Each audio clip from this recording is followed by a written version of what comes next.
অনেক সময় মন খারাপ হয়ে যায় না? বলেন না, অনেক সময় মন খারাপ হয় না?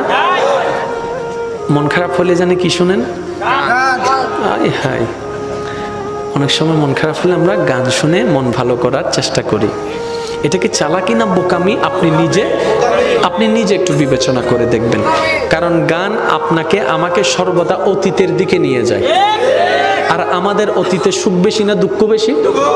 সেজন্যই তো আপনি অতীত নিয়ে এত কাঁদেন, ঠিক না? অতীতে দুঃখ বেশি, তো গান শুনে আবার দেখি অতীতের দিকে ফিরে চলে যাচ্ছেন।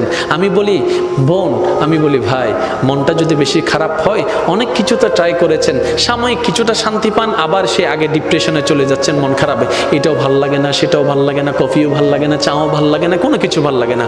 আমি বলি ভাই একটা কাজ করেন, আমি বলি বোন একটা কাজ করেন, সব কিছু বাদ দিয়ে যাই নামাজটা একটু বিছাই নেন, বিছাই নিয়ে চোখটা বন্ধ করেন, বন্ধ করে দাঁড়ায় থেকে ডাইরেক্ট সিজদায় চলে যান। কিচ্ছু পড়ার দরকার নাই, অজু বানানোর দরকার নাই, শুধু এতটুক মাথাটা ঝুকান আর মনে মনে বলেন আমি আমার রবের দরবারে ঝুঁকে গেলাম, আমি আমার রবের দরবারে ঝুঁকে গেলাম, আমার মাথাটা রবের দরবারে ঝুঁকাই দিলাম। কিচ্ছু পড়ার দরকার নেই ভাই, কিচ্ছু পড়ার দরকার নেই বোন, আপনি শুধু চোখটা বন্ধ করে সিজদার মধ্যে পড়ে থাকুন। আপনার রব তাকায় আছে, আপনার এই ব্যস্ত মন, আপনার এই অশান্তি মন, আপনার এই ব্যথাতি মন, আপনার এই ব্যথিত মন, আপনার রব তাকায় আছে। আপনার রব দেখছে বান্দার মন খারাপ, কিন্তু কারো দিকে যায় নাই, রবের কাছে গিয়েছে। রবের কাছে গিয়েছে কোন রব? যিনি শান্তিদাতা, যিনি শান্তিদাতা, যিনি সুখদাতা। ওই রবের কাছে যখন শান্তির জন্য আপনি যাবেন, মাথাটা ঝুঁকাবেন, 5টা থেকে 6টা মিনিট থাকেন, আপনি নিজেই বলবেন সিজদা থেকে ওঠার সময় মনটা কেমন জানি ফ্রেশ ফ্রেশ লাগতেছে।